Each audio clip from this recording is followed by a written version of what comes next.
I'm a process geek. I love all forms of process: slow, fast, micro, macro, perfect, imperfect. I think that stems from my profession as an architect. I deal with design process all the time, and I love that. And it's full of imperfection, which is what makes it powerful, the iterative process.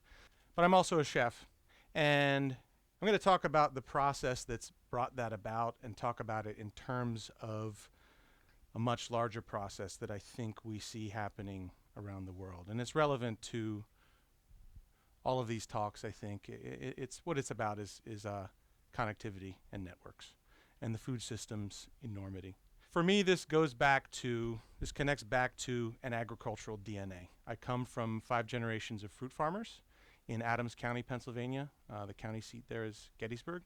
The first of those 5 generations was Chester J. Tyson. He built this home in Biglerville, Pennsylvania for his 12 children. It was a Quaker family. He was not the first, but he was one of the first fruit growers in Adams County, which is second only to Washington State in apple production, to industrialize apple production. Hundreds and hundreds of acres. My extended family still has over 1,000 acres here.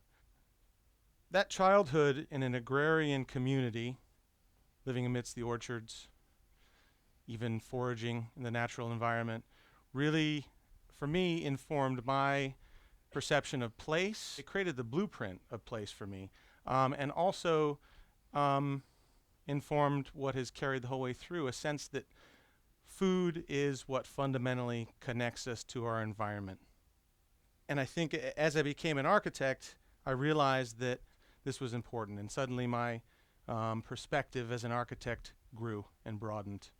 This is a network. Food systems are one of the most complex things we do. It's enormous. We're seeing very interesting movement emerge here in our context, in the developed world.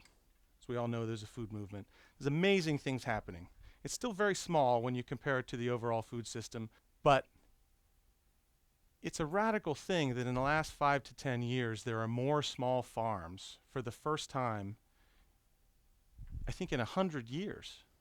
It's been a dying thing, and there's still a lot of progress yet to be made, but that's a big change, and it's really been driven by connectivity here in the U.S., and it keeps going. It's a very promising thing. One example of how pervasive this is becoming, or maybe that's a negative word, how persistent this process is. This is Brooklyn Grange Rooftop Farm in New York City. It's the largest rooftop farm in the world. And it was a dinner on Brooklyn Grange Rooftop Farm. We designed and built a table. It's still there now, built from salvaged water tower timbers.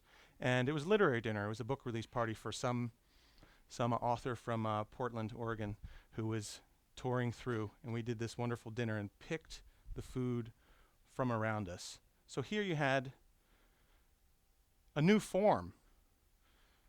We're in the middle of New York City, and we're connecting with our environment in a way that has, for millennia, happened on farms.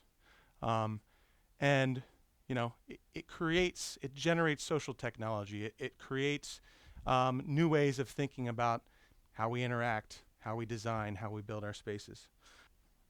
Around that time, maybe a little before that event, I had long wanted to get involved with service work and international development work. And I took the leap, raised money from friends and family to volunteer as the lead architect on a project in Akwa Ibom State, Nigeria. The project was a self-contained, sustainable fish farm and school, aquaponic farm and school. Here in the US, here in the Western world, we've industrialized. We've built this incredible food system and everything that it touches. It spiders into everything: water, energy, politics, healthcare, right? It touches everything. It's such a big thing, and I think, as has been alluded to, it's so big and so complex that it's taking time, more time than it's taken with other industries, with other sectors, for the networked reality to really start impacting it and creating the kinds of efficiencies that it can and that it must. The game changer is this. Well, there's many game changers, but this is one of them. This is appropriate technology anywhere. This phone and all the other types like it are something that everyone in these countries has. And they're doing things with mobile technology, creating value chains, connecting amongst themselves, inventing informal economies that we would never think of because we're stuck, happily, in our well-designed system, so to speak. But there's an opportunity here. There's an opportunity to cultivate that knowledge transfer back and forth. It's not just us to there, it's back this direction as well. And cultivating that, what we start to do is here correct the mistakes that we inadvertently made, that we're realizing we have to correct. And there, develop sustainably and avoid as many of those mistakes that we inadvertently made as possible. And that's how we're going to, that's the opportunity for moving forward. Finding a way to find a foothold in doing international development took some time, but it's really started to kick in the last year or so. And so in the last, well, once in 2012 to Armenia, but in the past 6 months, I've been to Uganda, Armenia again, Kenya, and soon probably South America and Asia. And we've been developing projects there. And along the way, in each case, making tables.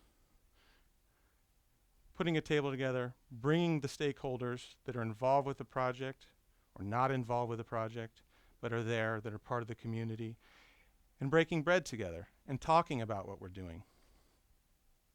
And playing that reality, that universal reality of food connecting everyone out at that place. Everything begins and ends at the table. I'm going to finish with a little story from our recent trip to Kenya in May. We were visiting the Kiambu County Ag Extension location. It's an experimental farm in a remote part of Kiambu County.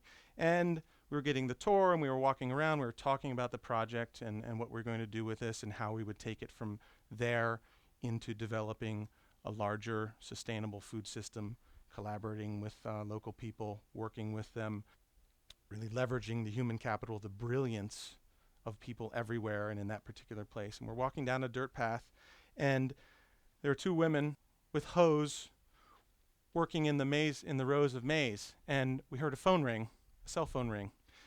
And we look over, and one of them stands up and pulls the phone out and starts talking.